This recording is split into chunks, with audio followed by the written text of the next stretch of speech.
رسول اللہ صلی اللہ علیہ وسلم نے فرمایا سب سے بہترین نماز داؤد علیہ السلام کی نماز ہے. وہ نصف رات سوتے تھے، تہائی رات جاگتے تھے اور رات کا چھٹا حصہ سوتے تھے. یعنی پہلے کچھ دیر سو جاتے اور پھر درمیان میں جاگتے، پھر آخر میں پھر سو جاتے. تو اس طرح پھر ان کی تھکاوٹ بھی نہیں ہوتی. جو رات کے بالکل ارلی حصے کا سونا ہوتا ہے نا، وہ اگر انسان کو مل جائے تو وہ اتنا زبردست ہوتا ہے گویا وہ انسان ساری رات سو چکا، کئی گھنٹوں کی نیند کے برابر ہوتا ہے. اس میں تھکاوٹ جلد اترتی بنسبت پچھلی رات سونے. صحابہ کا قیام. عائشہ رضی اللہ تعالیٰ عنہ سے روایت ہے، انہوں نے فرمایا نبی صلی اللہ علیہ وسلم نے ایک شخص کو مسجد میں قرآن پڑھتے سنا تو فرمایا اللہ اس پر رحم کرے، مجھے اس نے اس وقت فلاں فلاں آیت یاد دلا دی ہے جو میں فلاں فلاں سورت سے بھول گیا تھا. عباد اللہ بن عبداللہ نے حضرت عائشہ رضی اللہ تعالیٰ عنہ سے یہ اضافہ بیان کیا ہے کہ نبی صلی اللہ علیہ وسلم نے میرے گھر میں نماز تہجد پڑھی تو آپ نے عباد کی آواز سنی جو مسجد میں نماز پڑھ رہے تھے. آپ نے فرمایا عائشہ کیا یہ عباد کی آواز ہے؟ میں نے عرض کیا جی ہاں. آپ نے دعا فرمائی اے اللہ عباد پر رحم فرما. کیا خیر خواہی تھی نبی صلی اللہ علیہ وسلم کہ اپنے ساتھیوں کے بارے میں جب سنتے تھے تو وہیں ان کی غیر موجودگی میں بھی ان کے لیے دعا کرتے. تو ابھی آپ نے کہا نا کہ جگہ جگہ روشنیاں، تو یہ صحابہ کے گھروں میں ایسے ہی ہوتا تھا. صحابیات کا قیام. نبی صلی اللہ علیہ وسلم نے فرمایا مجھ سے جبریل علیہ السلام نے کہا کہ حفصہ سے رجوع کر لو کیونکہ وہ بہت روزے رکھنے والی اور بہت قیام کرنے والی ہیں اور بے شک وہ جنت میں آپ کی بیوی ہیں. امام احمد بن حنبل، امام بخاری، حافظ عراقی، یہ سب قیام اللیل کرنے والے لوگ تھے اور ان کے لیے ایسے ہی تھا جیسے کوئی بہت مانوس چیز ہے، یعنی بالکل روٹین کی بات تھی. تہجد کے فائدے. نمبر 1 خیر و بھلائی ملنا.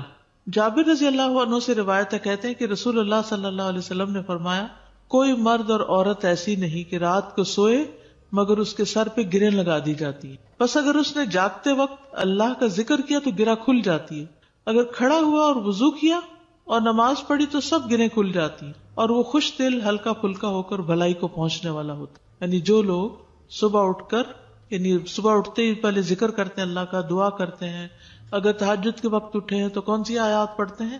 آل عمران کی آخری آیات ان فی خلق السماوات والارض، اور پھر وضو کرتے ہیں، نماز پڑھتے ہیں تو ان کی ساری گریں کھل جاتی، بالکل فریش ہو کر ریلیکس ہو کر دن کا آغاز کرتے ہیں. اور اگر نماز مس ہو جائے تو بوجھ تلے آ جاتے.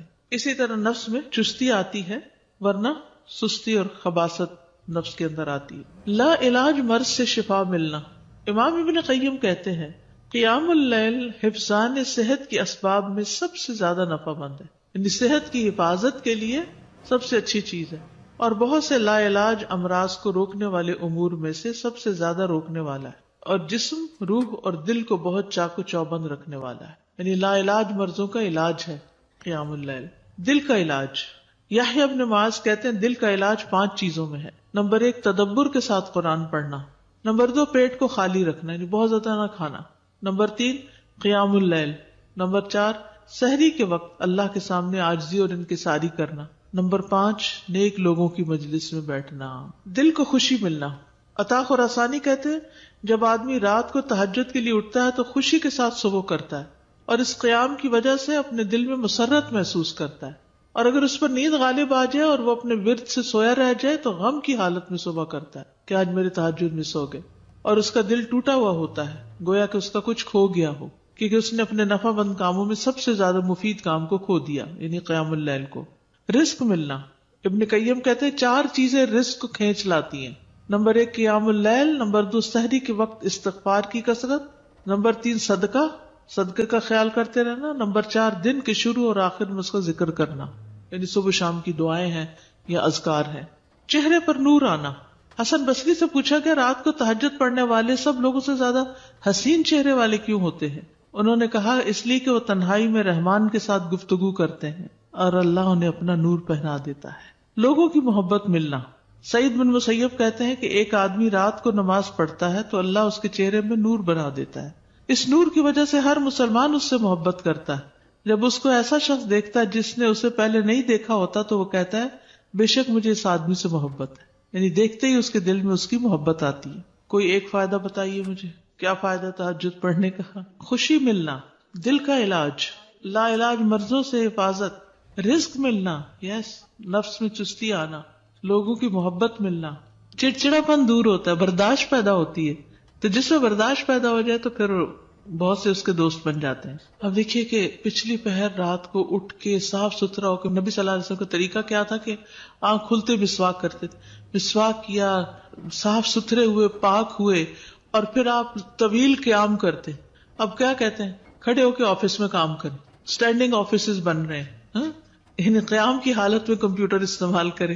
تو یہ قیام اگر کسی نے صبح صبح ہی کر لیا ہو, اور پھر نبی صلی اللہ علیہ وسلم کے قیام جتنا ہی ان کا رکوع بھی ہوتا تھا, اتنی دیر آپ جھکے ہوئے, اتنی دیر آپ کا سر سجدے میں پڑا ہوا, صحت ہی صحت ہے, ایکسرسائز ہی ایکسرسائز ہے. فجر سے تھوڑی دیر پہلے اٹھ کے قیام کرنا, میں نے کسی لیکچر میں یہ سنا تھا کہ مطلب ٹھیک ہے آپ یہ تو کرتے ہیں, لیکن یہ بیسیکلی وہ قیام اللیل نہیں ہے, یہ کچھ اور ہی چیز ہے. نہیں, ایسا کچھ نہیں. دیکھیے یہ اور کیا ہے, مطلب ان کا کہنے کا مطلب یہ تھا کہ ہم جیسے یہ سست لوگوں کے لیے ہے کہ اچھا چلو فجر سے ذرا سا پہلے اٹھ کے کر لیا, ورنہ بیسیکلی رات کی ڈیپ میں اٹھیں اور اس وقت کریں. وہ تو بالکل ٹھیک ہے. جیسے بہترین قیام جو ہے وہ داؤد علیہ السلام کا ہے, جو اٹھتے تھے, پھر پڑھتے تھے, پھر لیٹ جاتے تھے, آدھی رات کے بعد اٹھتے تھے, پھر ایک تہائی کے بعد پھر وہ چھٹا حصہ جو تھا پھر دوبارہ سو جاتے تھے. لیکن یہ کہ عشاء کے ساتھ بھی ایکسٹرا نوافل سے بھی چاہے نہ بھی سوئے ہوں وہ بھی قیام ہوتا ہے. یعنی رات کے نوافل چاہے اول حصے میں پڑھ لیں, چاہے درمیان میں, چاہے آخر میں. ہاں یہ ایکسٹرا بات ہے کہ جس کام میں جو جتنی مشقت کرتا ہے اس کا اجر اتنا ہی زیادہ بڑھ جاتا ہے. آخری وقت میں اٹھنے والوں کا کم ہے اور پہلے اٹھنے والوں کا زیادہ ہے obviously. لیکن آخری حصہ لاسٹ 1/3 جو ہے, اس میں اللہ تعالیٰ آسمانی دنیا پر آتے ہیں, تو وہ اس لحاظ سے زیادہ بہتر. اور سحری کا وقت جو ہے اس کی دعائیں قبول ہوتی ہیں. تو اس لیے اس وقت کو یہ نہیں سمجھنا چاہیے کہ یہ صرف سستی کا وقت ہے, بلکہ بڑے اجر کا وقت بھی ہے. اور پھر یہ جو ہم کہتے ہیں نا کسی کو چلو 10 منٹ پہلے اٹھ کے پڑھ لو, یہ صرف اس لیے کہتے ہیں کہ 1-2 پڑھیں گے مزہ آئے گا, پھر 10 کے وہ پیچھے اور 10 چلے جائیں گے. بگننگ بھی ہے بالکل, اسٹیپ بائی اسٹیپ, تھوڑا تھوڑا. ورنہ 1-2 دن تو جذبات میں آ کے اٹھیں گے تو پھر چوتھے دن پھر سوچ پڑے ہوں گے. تہجد کا وقت عشاء کے بعد سے طلوع فجر تک, عشاء کے بعد سے طلوع فجر تک. نبی صلی اللہ علیہ وسلم نے فرمایا اللہ نے تمہیں مزید ایک نماز عطا کی ہے جو کہ وتر یعنی تہجد ہے, اسے نماز عشاء اور نماز فجر کے درمیانی وقفے میں پڑھ لیا کرو. ٹھیک ہے نا, یہ سلسلہ صحیحہ کی حدیث ہے. کب سے کب تک ہے تہجد کا وقت؟ عشاء کے بعد سے فجر تک. اٹھنے کا بہترین وقت مسند احمد کی روایت ہے, ابو مسلم سے روایت ہے کہ میں نے ابو ذر رضی اللہ عنہ سے پوچھا رات کے کس حصے میں قیام کرنا سب سے افضل ہے؟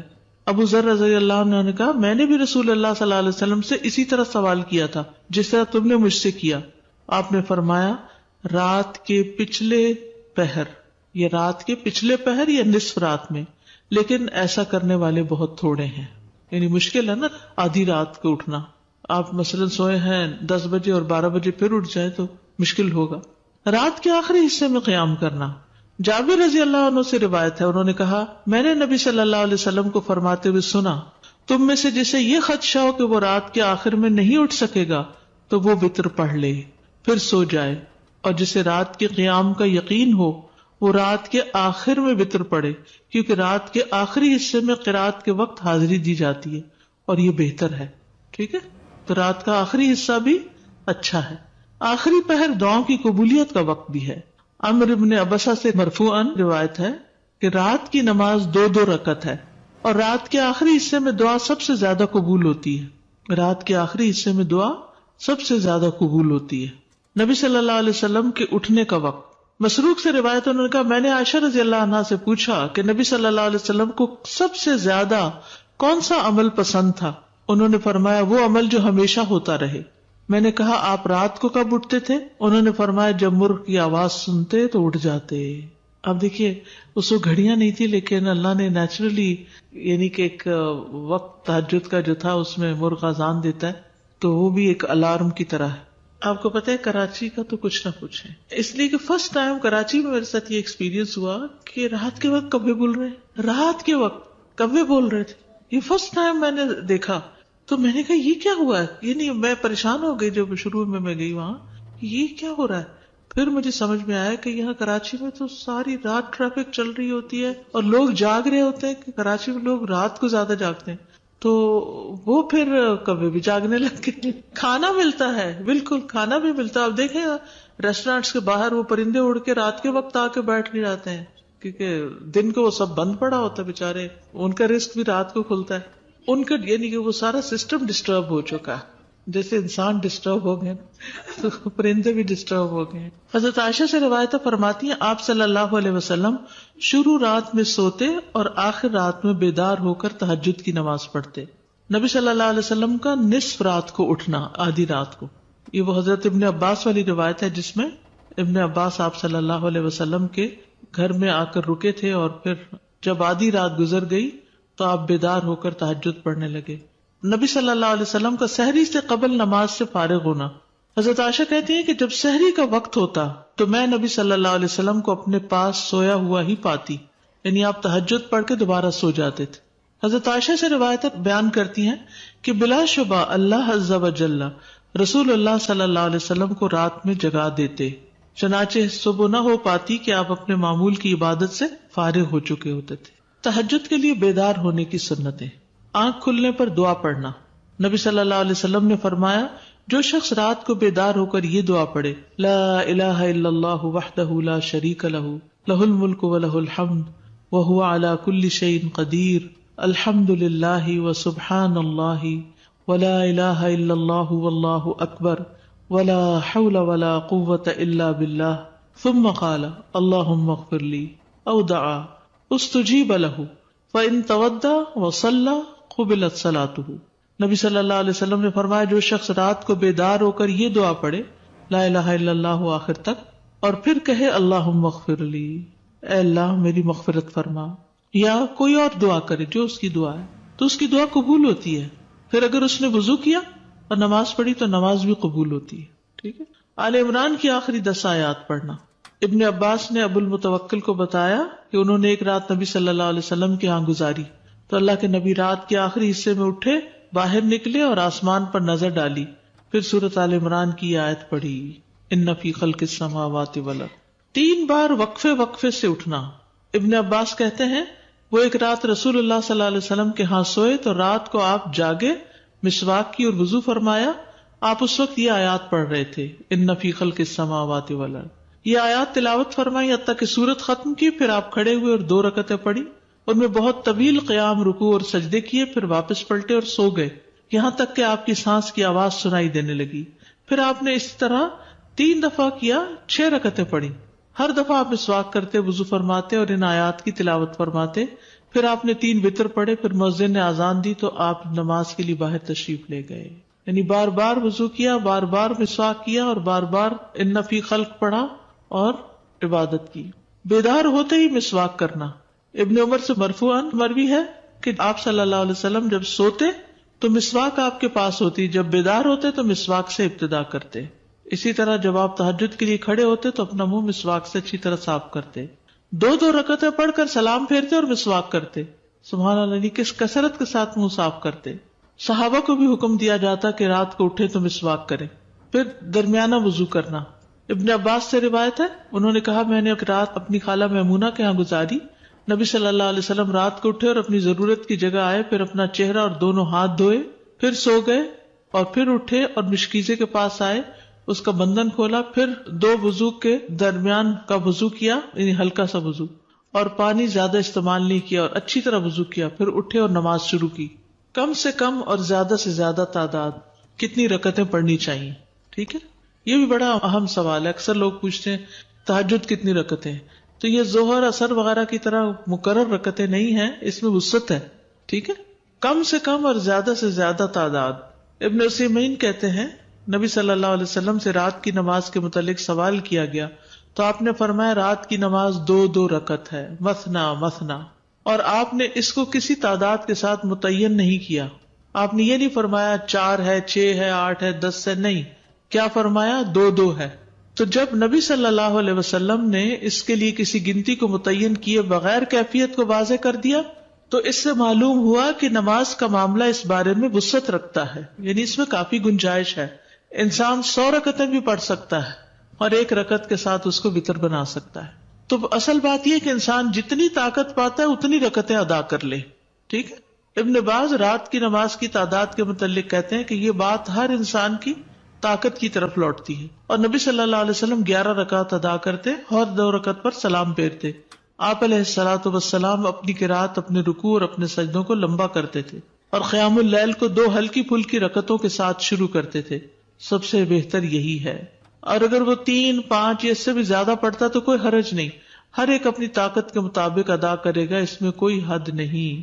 لیکن سب سے افضل صورت 11 رکعت نماز پڑھنا ہے، 8 تہجد اور 3 وتر. نبی صلی اللہ علیہ وسلم کا رمضان اور غیر رمضان میں 11 رکعت سے زیادہ نہ پڑھنا. ابو سلمہ بن عبد الرحمن سے روایت ہے، انہوں نے عائشہ رضی اللہ تعالی عنہا سے پوچھا، اور یہ صحیح مسلم کی روایت ہے، کہ رمضان میں رسول اللہ صلی اللہ علیہ وسلم کی نماز کیسے ہوتی تھی؟ انہوں نے جواب دیا، رسول اللہ صلی اللہ علیہ وسلم رمضان اور اس کے علاوہ دوسرے مہینوں میں فجر سے پہلے 11 رکعتوں سے زیادہ نہیں پڑھتے تھے. شیخ البانی کہتے کہ صحیح نص کے ذریعے رسول اللہ صلی اللہ علیہ وسلم کے فعل سے قیام اللیل کی رکعات کی تعداد 11 ثابت ہے، اور جب ہم اس میں غور کرتے ہیں تو ہمارے لیے انتہائی واضح طور پہ ظاہر ہو جاتا ہے کہ آپ اپنی پوری زندگی اس گنتی پر قائم رہے، خواہ رمضان ہو یا اس کے علاوہ آپ اس سے زیادہ نہیں پڑھتے تھے. جہاں 13 کی بات آتی ہے نا تو وہ 2 سنت فجر کی بھی شامل کر لیتے ہیں. حضرت عائشہ سے روایت ہے، نبی صلی اللہ علیہ وسلم رات کو 11 رکعتیں پڑھتے، 8 رکعتیں تہجد اور 3 وتر. کبھی 9 رکعتیں بھی پڑھی ہیں آپ نے، ٹھیک ہے، کبھی 7 رکعتیں بھی ادا کی ہیں آپ نے، اور 7 سے کم نہیں پڑھی، یعنی 6 پڑھ کے 1 وتر کیا ہے، 7 سے کم نہیں پڑھی اور 13 سے زیادہ نہیں پڑھی. رکعت کی ادائیگی کا طریقہ کیا ہے؟ 2 کر کے پڑھنا.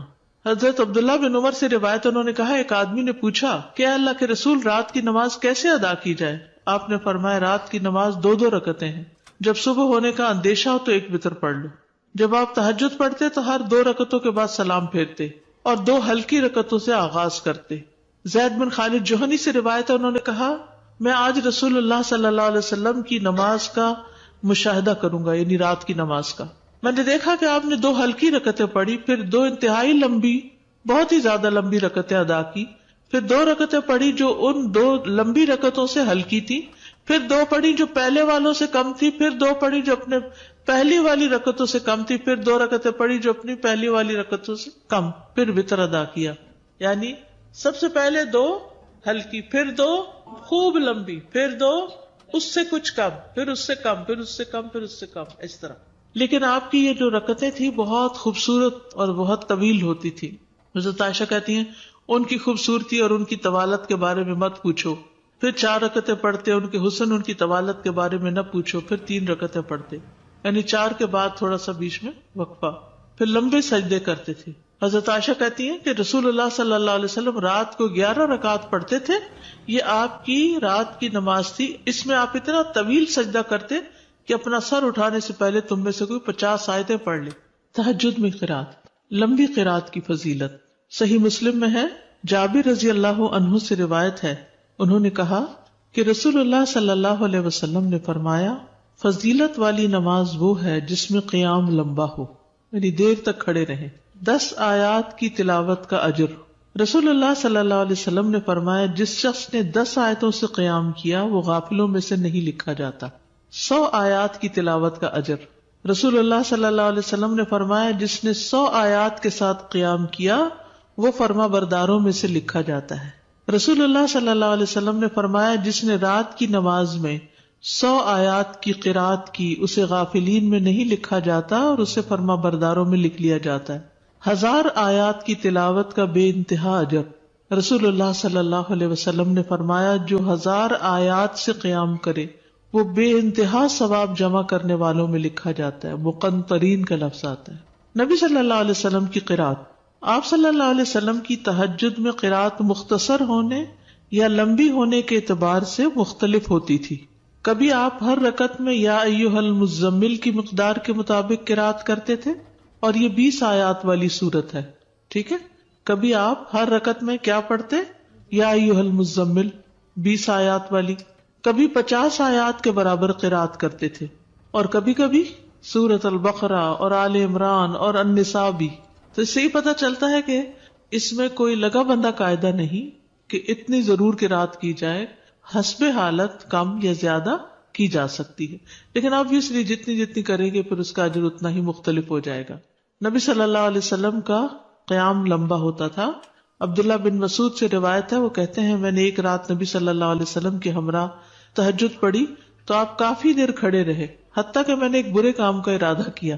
ہم نے کہا آپ کا کیا ارادہ تھا؟ انہوں نے فرمایا میں نے یہ ارادہ کیا کہ میں نبی صلی اللہ علیہ وسلم کو قیام میں چھوڑ کر خود بیٹھ جاؤں. تھک گئے ہوں گے. ایک ہی آیت کی مسلسل تکرار. حضرت عائشہ سے مروی ہے، انہوں نے کہا کہ نبی صلی اللہ علیہ وسلم نے ایک رات قرآن کی ایک ہی آیت سے قیام کیا، یعنی ایک آیت بار بار پڑھتے رہے، بار بار پڑھتے رہے. اور وہ کیا آیت تھی؟ ان تعذبہم فانہم عبادک وان تغفر لہم فانک انت العزیز الحکیم. اگر تو ان کو سزا دے تو بے شک وہ تیرے ہی بندے ہیں، اور اگر تو معاف کر دے تو بے شک تو ہی غالب بڑی حکمت والا ہے. یعنی یہ تو تجھ پر ہی، یعنی کہ ایک طرح سے رحم ہی کی درخواست کر رہے ہیں کہ تیرے بندے ہیں، تو رحم فرما دے ان پر. اسی طرح سورۃ الاخلاص کی تکرار، بار بار ایک ہی سورت. پھر اسی طرح جہری اور سری دونوں طرح سے قرات کرنا جائز ہے. آپ چاہیں تو تہجد میں بلند آواز سے تلاوت کریں، چاہیں تو دل میں پڑھیں.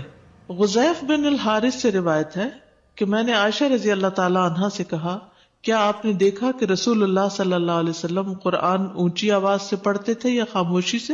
فرمایا کبھی اونچی آواز سے پڑھتے، کبھی دھیمی آواز سے. میں نے کہا اللہ اکبر، تمام تعریف اللہ کے لیے جس نے اس معاملے میں وسعت رکھی. اب یہ اختلاف نہیں، کیا ہے؟ وسعت ہے. ابو ہریرہ سے روایت ہے، وہ بیان کرتے ہیں کہ نبی صلی اللہ علیہ وسلم رات کو کبھی بلند آواز سے اور کبھی دھیمی آواز سے قرات کرتے. ابن عباس کہتے ہیں کہ نبی صلی اللہ علیہ وسلم کی قرات اس قدر بلند ہوتی کہ صحن میں بیٹھا آدمی سن سکتا تھا جب آپ گھر میں یعنی کمرے میں ہوتے تھے. حضرت عائشہ سے مروی ہے کہ ایک شخص رات کو اٹھا اور قرات کرنے لگا. اس نے اپنی آواز بلند رکھی. جب صبح ہوئی تو رسول اللہ صلی اللہ علیہ وسلم نے فرمایا اللہ فلاں پہ رحم فرمائے، اس نے رات مجھے کتنی ہی آیتیں یاد دلا دی جو میں بھول چکا تھا.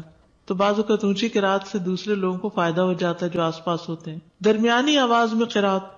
ایک رات نبی صلی اللہ علیہ وسلم نکلے اور ابو بکر رضی اللہ عنہ کے پاس سے گزرے. وہ نماز پڑھ رہے تھے اور ان کی آواز دھیمی تھی. راوی کہتے ہیں اور آپ عمر بن خطاب کے پاس سے گزرے، وہ بھی نماز پڑھ رہے تھے، ان کی آواز بہت بلند تھی. کہتے ہیں جب وہ دونوں نبی صلی اللہ علیہ وسلم کے پاس اکٹھے ہوئے تو آپ نے فرمایا اے ابو بکر، میں تمہارے پاس سے گزرا، تم نماز پڑھ رہے تھے اور تمہاری آواز دھیمی تھی. انہوں نے کہا اللہ کے رسول، میں نے جس سے مناجات کی اسے سنایا، یعنی جس سے میں بات کر رہا ہوں اس کو تو دھیمی آواز بھی سن جاتی.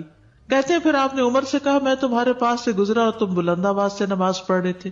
انہوں نے کہا اللہ کے رسول، میں سوتے کو جگا رہا تھا اور شیطان کو بگا رہا تھا. بس نبی صلی اللہ علیہ وسلم نے فرمایا اے ابو بکر، اپنی آواز کچھ بلند کیا کرو، اور اے عمر، تم اپنی آواز کچھ دھیمی رکھا کرو. درمیانی چیز. لیکن یاد رکھیے کہ دوسرے کو اذیت نہیں دینی چاہیے. اگر کوئی سو رہا ہے اور وہ چاہتا ہے کہ ہم اونچا نہ پڑھے تو پھر اونچا نہ پڑھیں. یا کوئی اور بھی تہجد پڑھ رہا ہے، یعنی ایک ہی کمرے میں ہسبینڈ وائف دونوں پڑھ رہے ہیں اور دونوں ہی اپنی اپنی اونچی کر رہے ہیں تو کسی کی کوئی بات سنائی نہیں دے گی. ابو سعید کہتے ہیں کہ رسول اللہ صلی اللہ علیہ وسلم نے مسجد میں اعتکاف فرمایا. آپ نے لوگوں کو سنا کہ اونچی آواز سے قرات کر رہے تھے. آپ نے پردہ ہٹایا اور فرمایا خبردار، بے شک تم سب کے سب اپنے رب سے مناجات کر رہے ہو، مگر تم میں سے کوئی دوسرے کو ہرگز ایذا نہ دے، کوئی کسی کو تکلیف نہ پہنچائے، اور قرات میں اپنی آواز دوسرے پر بلند نہ کرے. یا فرمایا نماز میں، یعنی دو لوگ پڑھ رہے ہیں تو کوئی ایک دوسرے سے اونچا کرنے کی کوشش نہ کرے، اپنی اپنی نماز پڑھی جائے. ٹھیک ہے، اس میں وسعت ہے. اونچی آواز سے پڑھ سکتے ہیں اور نیچے سے، لیکن پسندیدہ کیا ہے؟ درمیانی آواز سے پڑھنا. لیکن اگر کوئی اور ساتھ پڑھ رہا ہو، مثلا آپ نے دیکھا ہوگا کہ بعض اوقات آپ پڑھتے ہوئے بھول جاتے ہیں اگر بیچ میں کوئی اور کسی بھی چیز کی آواز آ رہی، تو اس صورت میں اگر دوسرے ہوں تو ان کی رعایت کرنی چاہیے. اس وسعت کا فائدہ یہ ہے نا، جیسے سجدے کی دعائیں یا رکوع کی یا اور اسی طرح کی، تو کبھی ایک پڑھ لے کبھی دوسری پڑھ لے تو اس سے نماز کے اندر ایک خوبصورتی رہتی ہے، ایک توجہ رہتی ہے. شیطان سے بچنے کے لیے اللہ کی پناہ لینا. ابو سعید خدری بیان کرتے ہیں کہ رسول اللہ صلی اللہ علیہ وسلم جب رات کو قیام فرماتے تو اللہ اکبر کہتے، پھر سبحانک اللہم و بحمدک و تبارک اسمک و تعالی جدک و لا الہ غیرک کہتے، پھر 3 بار لا الہ الا اللہ کہتے، 3 بار اللہ اکبر کبیرہ کہتے.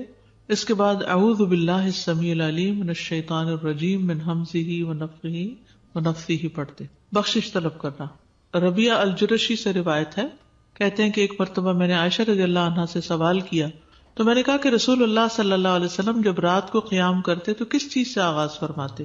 انہوں نے کہا کہ آپ 10 مرتبہ اللہ اکبر کہتے، 10 بار سبحان اللہ، 10 بار لا الہ الا اللہ، 10 بار استغفر اللہ اور 10 مرتبہ یہ دعا اللہم اغفر لی واہدنی وارزقنی، اور پھر 10 بار یہ دعا اللہم انی اعوذ بک من الضیق یوم الحساب، دنیا کی تنگی سے دعا مانگنا۔ شریک حوزنی کہتے کہ میں ام المومنین عائشہ رضی اللہ عنہا کے پاس گیا اور ان سے پوچھا کہ رسول اللہ صلی اللہ علیہ وسلم جب رات کو اٹھتے تو کس چیز سے ابتدا کرتے؟ انہوں نے کہا تحقیق تو نے مجھ سے ایسا سوال کیا جس کے متعلق تجھ سے پہلے مجھے کسی نے نہیں پوچھا۔